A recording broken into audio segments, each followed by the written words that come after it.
Dede, berusia 38 tahun masih tak menyangka suaminya, Endang Rahmat, berusia 43 tahun, jadi korban amunisi meledak dinilai kedaluarsa yang terjadi di Pantai Cibalong, Desa Sagara, Kecamatan Cibalong, Kabupaten Garut.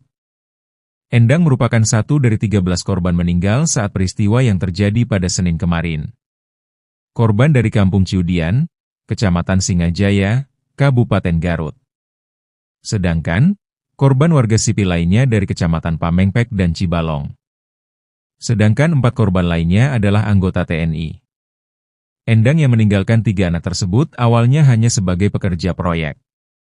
Dia baru pertama kali menjadi pegawai pada pemusnahan amunisi.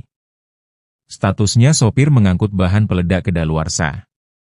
Suami saya itu, diajak sama bos buat kerja nurunin bahan peledak sebagai sopir dan baru ikut kerja pertama sebulan ini. Bahkan pesangon pun belum dibayar. Kata Dede, pada Senin malam. Selama bekerja sebagai sopir mengangkut bahan peledak kedaluarsa, Endang sudah 38 hari belum pulang. Penyebabnya, jarak rumah ke lokasi kerja sangat jauh. Sebab, memakan waktu selama 3 jam. Hari ini peledakan terakhir, harusnya pulang hari ini, ternyata pulang selamanya. Ujar Dede sambil menahan rasa sedih. Tak hanya itu, Dede sempat akan menemui suaminya ke lokasi kerjanya. Tetapi tidak diperbolehkan karena pekerjaannya akan selesai. Hari Sabtu saya sempat mau ke situ, tapi nggak boleh. Selama bekerja, suami saya tinggal di mes di lokasi kejadian. Kata Dede. Rasa sedihnya semakin menjadi ketika anak bungsunya yang masih berumur 3,5 tahun selalu menanyakan bapaknya. Sebelumnya, Endang selalu menelepon anaknya itu sebelum berangkat kerja. Malahan anak bungsu saya bilang, "Kok suara ayah nggak ada hari ini?" Biasanya suka telepon dan video call anak sebelum kerja. Ujar Dede.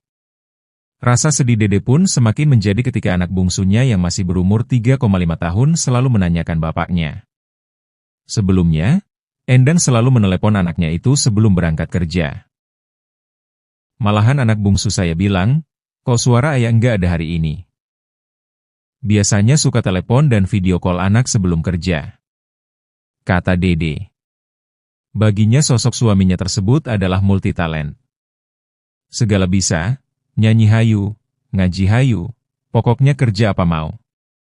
Enggak pernah bilang nggak bisa. Tapi saya masih nggak nyangka, serasa mimpi saja. Ujar Dede. Menurutnya, kerap mengingatkan suaminya ketika hendak pergi bekerja mengangkut bahan peledak ke lokasi pemusnahan. Kalau lagi terjun, baca doa. Biasanya bekerja di proyek rumah. Enggak pernah kerja kayak sekarang. Kata Dede. Dede berharap suaminya cepat dibawa pulang dan ada tanggung jawab dari pihak TNI buat anak-anak. Sebab, masih membutuhkan biaya sekolah. Soal pemulung serpihan besi amunisi, ia menegaskan suaminya bukan pemulung. Tetapi bekerja sebagai sopir angkut barang dan dibayar harian. Selama bekerja baru sebulan lebih, belum dibayar dan terakhir kegiatan mau dibayar. Dan ini baru pertama kali dalam sejarah suami saya kerja di sini. Ujar Dede.